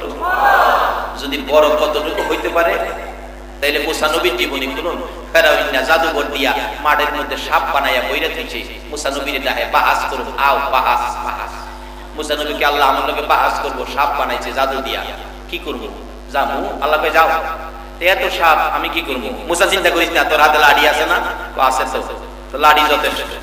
কাছে যাওয়ার পরে সাপ খালি অদ্ভুত জিব্বা বাইর কিরা মুসা নবীর ভাই চায়। আল্লাহ কো কি করবো? আল্লাহ কই হাতে লাড়ি ছাইরা দে। আল্লাহ একটা লাড়ি হাতে, আরো কইতাছেন ছাইরা দিবার লাগিয়া, তো আমি আর খালি যাবো। এ মুসা তুই খালি রেখে আমি আল্লাহ তো তোর পক্ষে আছি, দে লাড়ি ছাইরা। আল্লাহর হুকুমে লাড়ি ছাড়লে লাড়ি কুদরতি সাপ হয়ে গেছে। যে সাপের লম্বা ছিল 30 কিলোমিটার। সুবহানাল্লাহ কইতেন। এটা কি সাপ? আসল সাপ না কুদরতি সাপ? যেমন লম্বা হইছে এমন কি হইছে? এরপরে হা হা করে যখন একটা টান দিছে, ফেরাউনের জাদুর যত সাপ আছিল এক টানে সব ভিতরে ঢুকছে। আবার যে মর্জি মিজাজ দেহে ফেরাউন, হ্যাঁ ভাবতেছে ওখানে তো আমারে নিব, এই ভয়ে এক জায়গা 400 বার বলে ভাই হানা করছে। কিসের ভয়ে বলুন? কোন সাপ? কুদরতি সাপ। সেরকম কুদরতি সাপ আবু জাহেলের জন্য নবীর দুই পাশে বানায়া দিলেন কে? তাহলে এই আল্লাহ কার পক্ষে সাহায্য দিতেছে? এই নবীর পক্ষে থাকলে এখনো আল্লাহর সাহায্য পাবেন। আলহামদুলিল্লাহ বলুন। লম্বা ঘটনা, রাত্র গভীর হয়ে গেছে, আমি শেষ দিকে যাচ্ছি। আমার নবী নামাজরত দাঁড়িয়ে আছে, ইঞ্জিনিয়ার জান্নাতের ইবাদত শিক্ষা দিতেছেন উম্মতের। আবু জাহেল পিছনে যাইতেছে, দেখে সাপ পিছনে গুইরা জিব্বা বাহির করে, বড় বড় চোখ। আবু জাহেল নবীর গাড়ো ভাড়া দিবি না আমরা দুইজনের গাড়ো যাইবি? এই অবস্থা দেখলে কার ভয় না আইব বন্ধ দেখি। যদি এরকম 20টা সাপ এদিকটা ডুবতে থাকে, আপনারা ওয়াজ শুনবেন না খালি গেট ছাড়বেন। আবু জাহেল বিপদে হয়ে গেছে, সঙ্গীরারে কয় জান বাঁচা। কয় বাতিজার নামাজে দেখলে তো মেজাজ তো খারাপ, কাছে আইতে পারতাছ না। বুইরা সামনে গেছে, সাপ সামনে চাই বইছে, কাছে আয়, পারে না বলে দিবি। ডাইনে গেছে, সাপ ডাইনে পজিশন লইছে। বামে গেছে, বামে চাই রইছে, সুবিধা করতে পারতাছ না। অবশেষে আবু জাহেল একটা পাথর লইয়া দূর থেকে আমার নবী, মায়ার নবী, দয়ার নবীর দিকে লক্ষ্য করে ঢিল মারছে। পাথর এসে নবীজির কপাল মুবারকের ডান পাশে চুলের গোড়া বরাবর পাথর এসে লাগলো, ঠাস করে আওয়াজ হইয়া কপালের চারা মুবারক লম্বা হইয়া ফাইটা গেছে। আমার নবী চাপা দিয়া ধরে কাঁদে, কে রে আমারে পাথর মারলি? আমি তো আমার উম্মতের জান্নাতে যাওয়ার ইবাদত শিক্ষা দিতেছিলাম। আমার নবী কান্দে, রক্ত মুবারক জড়তে জড়তে জামা কাপড় লাল হয়ে গেছে। নবী কই যাবে গো? কে নবীরে আদর করবে গো? আমার নবীর মা নাই, বাবা নাই, দাদা নাই, দাদি নাই, কার কাছে যাবে? নবীজি কাঁদতে কাঁদতে একেবারে বহুদূর বাবলা কাটার জংলা পাহাড়ের নিচে বসে আমার নবী কান্দে। এদিক দিয়ে জঙ্গলার পশু পাখিরা পর্যন্ত নবীর ব্যথায় ব্যতীত হইয়াছে। কিতাব লেখে নবীজির চাচা আমির হামজা, আপন চাচা আমির হামজা বীর পুরুষ ছিলেন, কিন্তু মুসলমান হয় নাই, এখনো বেদুইন ছিল। হরিণ শিকারে গিয়ে সারাদিন ঘুরলো, একটা হরিণও পেল না। আইসা গেছে দৌড়াইয়া বাড়িতে আসবে, রাস্তায় বাড়ির কাছে থেকে একটা হরিণী চোখের পানি ছেড়ে ছেড়ে কাকে যেন তালাশ করছে। হরিণ দেখে তীর ধনুক বাহির করলো, মারবো। এবার আমির হামজা তীর ধনুক মারার অবস্থা দেখে হরিণ ডাকতেছে, প্রভু গো আমার জবান খুলে দাও না, আমি আমির হামজার সাথে মনের দুঃখটা বলে দিব। দৌড়ায় যাই আমির হামজার পায়ে পড়ে ডাকতেছে, রে আমির হামজা আমার মারিস না, মারবার আগে একটা কথা শুন রে, তোরে 3 ভাতিজারে আবু জাহেল মারতে মারতে রক্তাক্ত করেছে, তোর ভাতিজা জংলায় বসে মামা কইয়া উম্মতের ব্যথায় কাঁদতেছে রে আবু জাহেলের মাইরে। আমির হামজা একটা চিৎকার মারছে, রে হরিণী কি বললি? আমার ভাতিজার মা নাই, বাবা নাই বলে আবু জাহেল মারবে? আমি চাচা কি মইরা গেছি নাকি? আমি তো এখনো জীবিত আছি। আমার ভাতিজাটারে আবু জাহেল মারবে, আমি চাচা হইয়া সইতে পারি না। পাও ছেড়ে দে, শিকারের নিয়ত বন্ধ করে দিলাম। ভাতিজার মায়ায় দৌড় দিয়ে বাড়ির কাছাকাছি গেলে শোনা যায় বিবিও করুণ সুরে কাঁদতেছে ভাতিজার মায়ায়। দরজায় ডাক দিয়ে দাঁড়াইয়া ডাক দিতেছিলেন, বিবি গো কোন ব্যথায় কোন দুঃখে কান্দ? স্বামী এতক্ষণে আসছো? আমার ভাতিজারে বলে আবু জাহেল মারছে। আজকে যদি তার মা বাবা থাকতো এইভাবে কি জংলায় পড়ে কাঁদতে পারতো? চাচা হইয়া তো তুমি কি আমার ভাতিজারে আইনা দিবা না? আমার এতিম ভাতিজাটার মা নাই বাবা নাই, বিনা দোষে আবু জাহেল ভাতিজাটারে মারছে। আমির হামজা দরজায় দাঁড়াইয়া তরবারিটা বাহির করে বলছে, বিবি গো তুমিও কান্দো ভাতিজার জন্য। জংলার হরিণ আমাকে ভাতিজার খবর দিয়েছে, মানুষের মতো কথা বলেছে, আমি আর দেরি করব না, এই বিচার না করে ঘরে ফিরবো না গো বিবি। আবু জাহেলের বাড়ির সামনে ডাকছে, আবু জাহেল বেরিয়ে আয়, আমার ভাতিজারে মারছস এতিম পাইয়া, ভাবছস আমার ভাতিজার কেউ নাই, আমি চাচা তো এখনো মরি নাই। একটা আঘাত করেছে, আবু জাহেলের মাথা মাঝখানে ফেটে গেছে, চাপায়া ধরে ডাকতেছে, রে আমির হামজা এইভাবে আমারে মারবি? আমি তো ভাবি নাই। আমির হামজা বলেন, আবু জাহেল রে মার শেষ হয় নাই, বল আমার এতিম ভাতিজা কই আছে রে? ভাতিজার খবর যদি এখন আমারে না দিবি রে আবু জাহেল, আমি তোর কল্লাটা কাইটা পালাইবো। আবু জাহেল বলেন, আমার আর মারিস না, আমি দেখছি মারি খাইয়া রক্ত মাখা শরীর লইয়া কাঁদতে কাঁদতে এই পটটা দিয়ে পাহাড়ের ভিতরে ঢুকছে। আমির হামজা একটা দৌড় মারে রে, একটু উঁচু জায়গা পাইলে উপরে উইটাই ডাক মারে, ভাতিজা বাবা তুমি কই গো? আমি তোমার চাচা আমির হামজা আইছি। এই যে করে দৌড়াদৌড়ি করে খবর পায় না, আর সামনে যাইয়া উঁচু পাহাড়ের উপরে দাঁড়াইয়া দেখে একটু নিচে দেখা যায় জংলার পাখিরা গাছের ডালে বসে কান্দে, হরিণ গুলো ঘেরাও করে বসে আছে। একটা দৌড় দিয়া যাইয়া দেখে আমার নবী বসে বসে কাঁদতে কাঁদতে রক্ত মুবারক শুকাইয়া গেছে। পিছন দিয়া হামজায় ধরে ডাক মারছে, ভাতিজা রে আমি তোর চাচা আইছি রে। চাচার কণ্ঠের আওয়াজ পাইয়া আমার নবী পিছনে তাকাইয়া, চাচার চেহারা তো বাবার চেহারার কিছুটা পাওয়া যায়, একটা চিৎকার মারছে, চাচা গো আমার বাবা নাই গো, চাচা আমার মা নাই, দেখুন আমারে কেমন মার। আবু জাহেল আমারে মারছে। আমার নবীর চাচা বীরে আমির হামজা চোখের পানি ছেড়ে দিলেন, বাবা কান্দিস না, তোর ব্যথাই তোর চাচিও কাঁদতেছে, আমি আবু জাহেলকে বিচার করে আসছি, চল ভাতিজা বাড়িতে যাই। ঘোড়ার পিঠে বসাইলে ঘোড়াকে চাবুক মারতেছে, চলো ঘোড়া তাড়াতাড়ি চলো। এত জোরে চাবুক মারে চামড়া ফাইটা রক্ত বাহির হয়। ঘোড়া সামনের দুইটা পাও আকাশের দিকে বাড়াইয়া ডাকে, প্রভু গো আমার জবান খুলে দাও না, আর কত মারি খাবো গো প্রভু। আমার আল্লাহ জবান খুলে দিলে ঘোড়া ডাকতেছে, রে আমির হামজা নবীরে পিছে বসাইয়া আমারে মারবি, মার কত মারবি? এই নবীর সামনে না বসার পর্যন্ত আমি ঘোড়ার জীবন যাবে, আমি সামনে যাব না। আল্লাহ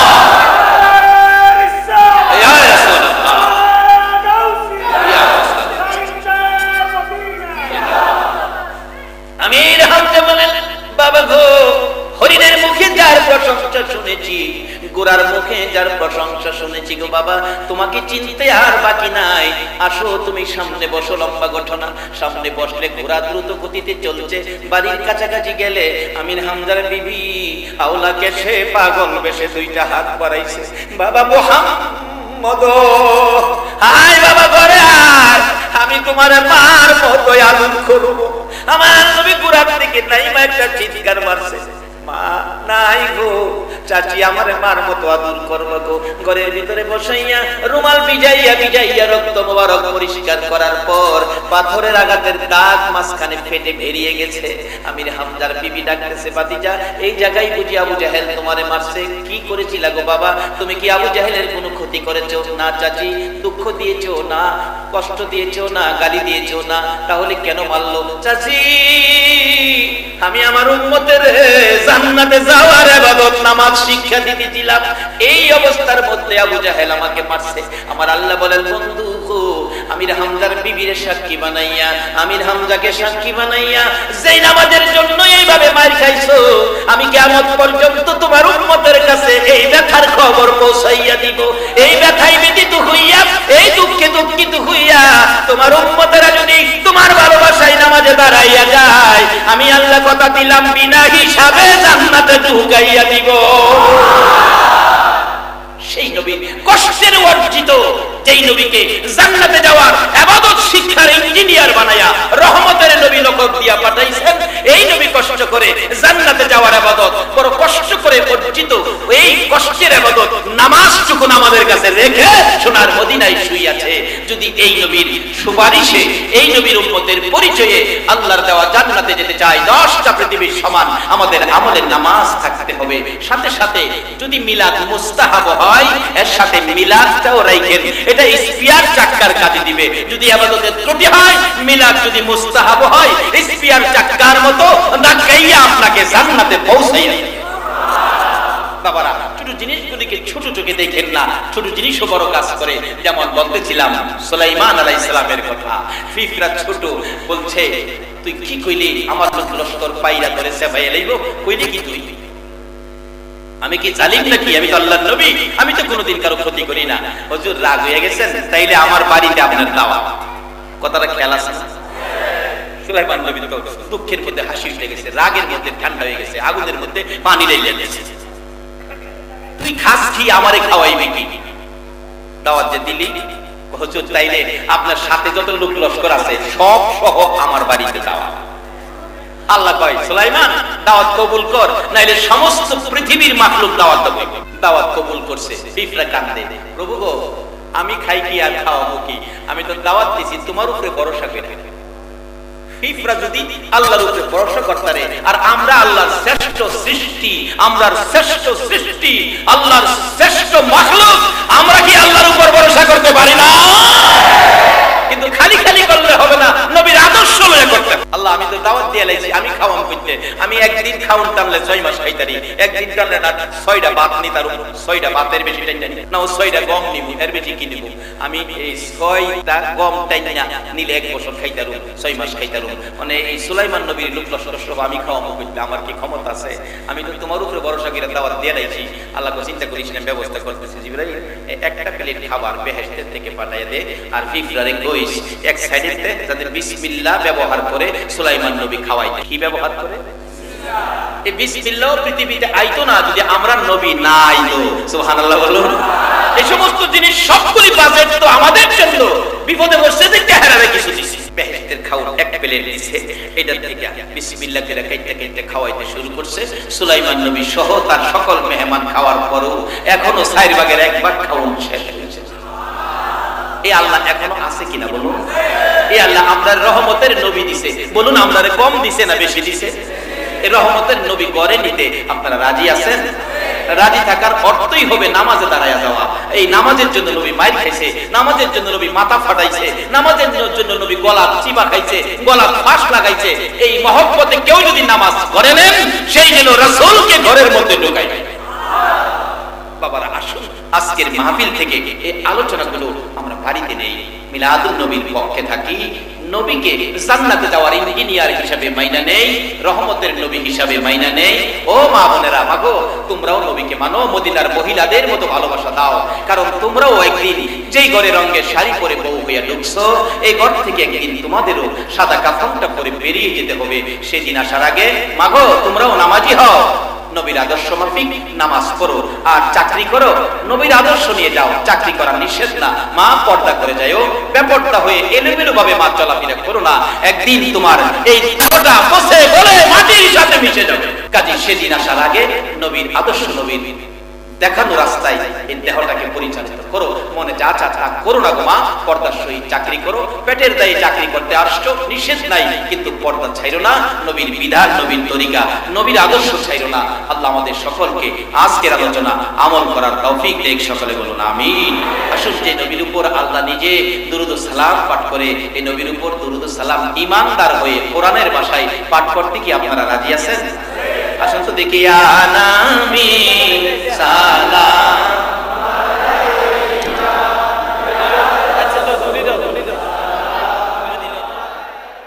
আল্লাহুম্মা আমিন। ربنا ظلمنا أنفسنا وإن لم تغفر لنا وترحمنا لنكونن من الخاسرين رب ارحمهما كما ربياني صغيرا রব্বুল আলামিন, জানি না কিভাবে তোমারে ডাকবো, জানি না কিভাবে ডাকলে জীবনের গুনাহ ক্ষমা পাবো। মাবুদ, তোমার আদরের বান্দা বান্দি লইয়া গো এই গভীর রাত্রে তোমার শাহী দরবারে হাত বাড়াইছি। সারা পৃথিবীর অফিস আদালত দোকানপাট ব্যবসা বাণিজ্যের কলকারখানা সবকিছু বন্ধ হয়ে গেছে গো। সকলের দরজা বন্ধ, কোর্ট কাছারির দরজা বন্ধ, তুমি আল্লাহর মায়ার দরজা তুমি তো বন্ধ করো নাই গো আল্লাহ। যার প্রেমে সব বানাইছো ওই নবীর উম্মত লইয়া তোমার মায়ার দুয়ারে দুটো করে হাত বাড়াইলাম। আল্লাহ গো, জানি দুনিয়ায় থাকবো না, তারপরেও শয়তানের দুকাই পড়ে দুনিয়ার মায়ায় পড়ে যত গুনাহ করেছি আজকের মাহফিলের উসিলায় আমাদের সকলের জীবনের গুনাহগুলো ক্ষমা করে দাও। মাবুদ, মাবুদ গো, একবারে খালি হাত বাড়াই নাই গো আল্লাহ। রাত্র 2:30 বাইজা গেছে, তারপরেও তোমার আদরের বান্দারা বসে আছে, দুইটা হাত তোমার কাছে বাড়াইছে, একবারে খালি হাত বাড়াই নাই। তুমি যার প্রেমে সব বানাইছো, যার উপর দুরূদ ও সালাম পাঠ করতেছো, ওই নবীর উপর দুরূদ ও সালাম আমরা মদিনা পাঠাইছি গো আল্লাহ। আমাদের দুরূদ ও সালাম গুলো পাখির মতো উড়াইয়া উড়াইয়া দয়ার নবী মায়ার নবীর কদম মুবারকে পৌঁছাইয়া দাও। ইয়া আল্লাহ, দুরূদ ও সালাম উসিলা করে আজকের মাহফিল উসিলা করে আমাদের জানা অজানা ইচ্ছা অনিচ্ছা সকল গুনাহগুলো ক্ষমা করে দাও। আল্লাহ গো, আরেকটা দরখাস্ত করি, তুমি রাগ হইও না গো আল্লাহ। তুমি যদি রাগ হও তোমার বান্দার মনের দুঃখ কে শুনবে? আমি জানি না হাজার হাজার মানুষের মধ্যে কার মনে কি দুঃখ, কার মনে কি ব্যথা, কার মনে জানি দুঃখ। হুজুর আমরার মা নাই গো, আমরার মা নাই।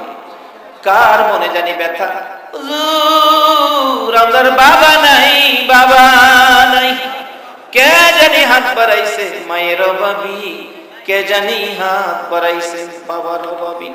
কত সন্তানেরা চট্টগ্রাম চাকরি করে ঈদের ছুটিতে বাড়িতে যায়, ভৈরব বাস স্ট্যান্ডে, ভৈরব রেল স্টেশনে দেখেছি নাইমা নাইমা রিক্সা করে বাড়িতে যাবে, দুইটা চোখের পানি ছেড়ে ছেড়ে কান্দে। রিক্সাওয়ালা প্রশ্ন করে, কি দুঃখে কান্দেন ভাইজান, কোত্থেকে আসছেন? রিক্সাওয়ালা রে, চট্টগ্রামে চাকরি করি রে, ঈদের ছুটিতে বাড়িতে আসছি। কান্দেন কেন? রে রিক্সাওয়ালা, তোমার কি মা আছে? জি ভাইজান আমার মা আছে। তোমার কি বাবা আছে? ও আমার বাবা আছে। আমি কান্দি, তোরা তো মা বাবা লইয়া ঈদ করবি রে রিক্সার ড্রাইভার। চট্টগ্রাম থেকে ছুটিতে বাড়িতে আসলাম ঈদ করার জন্য, আমি কারে লইয়া ঈদ করব রে? আমার মা নাই, আমার বাবাও নাই। এ মায়ের অভাবী, বাবার অভাবী, কে জানি হাত বাড়াইছে গো আল্লাহ। যে বাবা সন্তানের জন্য কত দরদি, যদি শুনছে বাবা সন্তান ঈদের ছুটিতে আসবে, রেল স্টেশন যাইয়া বাবা দাঁড়াইয়া রইছে। রাত্র 10টা বাজছে, ট্রেন আইসা গেছে, কিন্তু এই ট্রেনে আদরের সন্তান আসে না। বাবা কাঁদতে কাঁদতে বাড়িতে রওনা হয়েছে। বাড়ির কাছাকাছি যাইয়া দেখে মা দরদি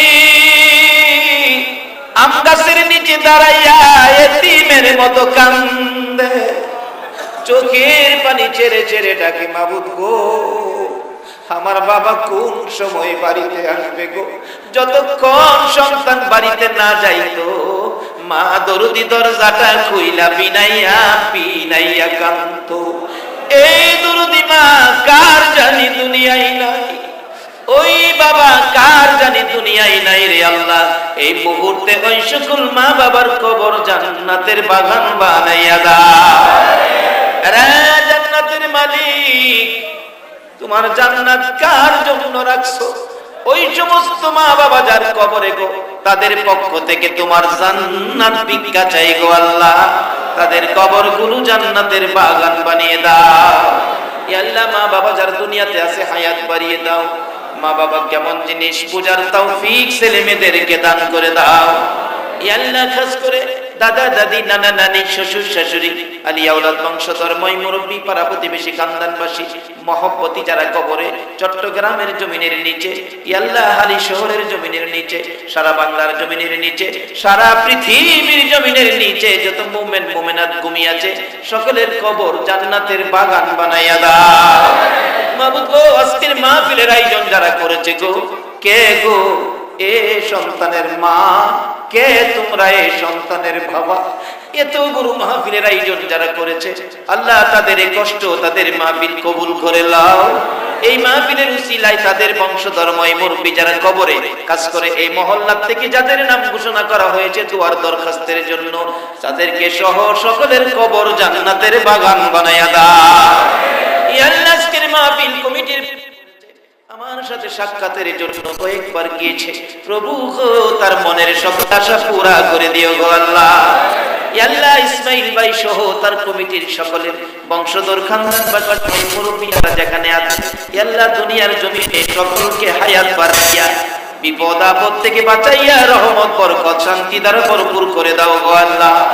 আমাদের মধ্যে যারা অভাবী অভাব দূর করে দাও, যারা বিমারি বিমার সেবা করে দাও আল্লাহ, যারা ব্যবসা করে ব্যবসায় বরকত দাও, যারা চাকরি করে পদোন্নতি দান করে দাও আল্লাহ, শ্রমিক ভাইদের রুজি রোজগারে বরকত লাগাইয়া দাও আল্লাহ। খাস করে আমাদের মধ্যে যাদের ছেলে নাই ছেলে দাও, যাদের মেয়ে নাই মেয়ে দাও, যাদেরকে ছেলে মেয়ে দিয়েছো সকলের ছেলে মেয়েদেরকে নেক হায়াত দিয়ে সুশিক্ষায় শিক্ষিত করে বাপ মার কলিজা ঠান্ডা করে দিও গো আল্লাহ।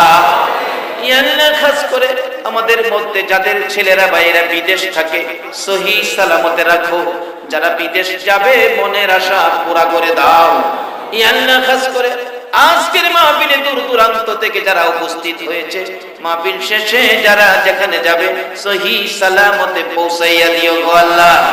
আল্লাহ মা বোনদেরকে রাবিয়া বস্তির মতো বানাইয়া দাও, যুবকদেরকে খালিদের মতো বানাইয়া দাও, সাদাত দাড়িওয়ালা মুরব্বিগণকে আবু বকর সিদ্দিকের মতো কবুল করে দাও গো আল্লাহ।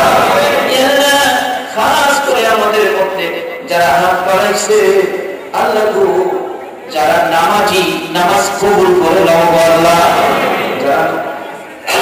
যারা নামাজ পড়ে না নামাজ পড়ার তৌফিক দিয়ে দাও গো আল্লাহ। সুমন নামের একটা ছেলে অ্যাক্সিডেন্টে রোগী, আল্লাহ তাকে সুস্থ করে দেয়, হায়াত বাড়িয়ে দাও আল্লাহ। আজকের মাহফিলে যারা কষ্ট করে বসে আছে, বসার জায়গা নাই দাঁড়িয়ে আছে আল্লাহ, এই কষ্টের বিনিময় সকলকে তুমি দয়ার নবীর একদিন ঘুমের ঘরে স্বপ্নে দেখাইয়া দাও। কষ্টের বিনিময় আর কিছু চাই না, তোমার নবীর একদিন দেখাইয়া দাও, দেখাইয়া কলিজা ঠান্ডা করে দাও। মদিনা যাবো কেমনে, নবীজির প্রেমের আগুন জ্বলে যে মনে, মদিনা যাবো কেমনে, নবীজির প্রেমের আগুন জ্বলে। আল্লাহ এই নবীকে স্বপ্নে দেখায়া আমাদের সকলের কলিজা ঠান্ডা করে দাও, আমাদের সকলের কলিজা ঠান্ডা করে দাও। আপনার এই মাহফিল তোমার কুদরতি হাতে দিয়ে গেলাম, কেমন পর্যন্ত এই মাহফিলকে তুমি কায়েম রেখো। এই মাহফিলের পক্ষে যারা আসছে আসবে, সাহিত্য সহযোগিতা করেছে করবে, সকলকে তুমি কালকে আমাদের নবীর উদারায় উঠাইয়া পঞ্চিরাতের পার করে দিও। আল্লাহ আজকের মাহফিলের কষ্টের বিনিময় আমাদের সকলকে আপদ বিপদ আযাব গজব অ্যাক্সিডেন্ট বালা মুসিবত শয়তানের শয়তানি দুশমনের দুশমনি হইতে বাঁচাইয়া রহমত বরকত শান্তি দ্বারা ভরপুর করে দাও। ইয়া আল্লাহ এই মাহফিলের সকলকে তুমি নেক হায়াত বাড়িয়ে দাও। ইয়া আল্লাহ আজকের মাহফিলে চট্টগ্রামে সকল সুন্নি উলামায়ে কেরামদের নেক হায়াত বাড়িয়ে দাও। ইয়া আল্লাহ নাইবে নবী আলেম ওলামাদের ইজ্জত করার তৌফিক সকলকে দান করে দাও। ইয়া আল্লাহ একজন নাইবে নবী আলেমের পিছনে নামাজ পড়লে, নবীর আশিকের পিছনে নামাজ পড়লে বনি ইসরাঈলের পয়গম্বর মুসা নবীর পিছনে নামাজ পড়া হয়। এই সুন্নিয়াতের আলেম ওলামাদের ইজ্জত আরো বাড়িয়ে দাও। এতগুলো দরখাস্ত করলাম মাহফিলের উসিলায়, দুরূদ ও সালামের উসিলায় সবগুলো তুমি কবুল আর মঞ্জুর করে নাও। সাল্লাল্লাহু তাআলা আলা খায়রি খালকিহি মুহাম্মাদিন ওয়া আলা আলিহি ওয়া আসহাবিহি আজমাইন বিহামদি লা ইলাহা ইল্লা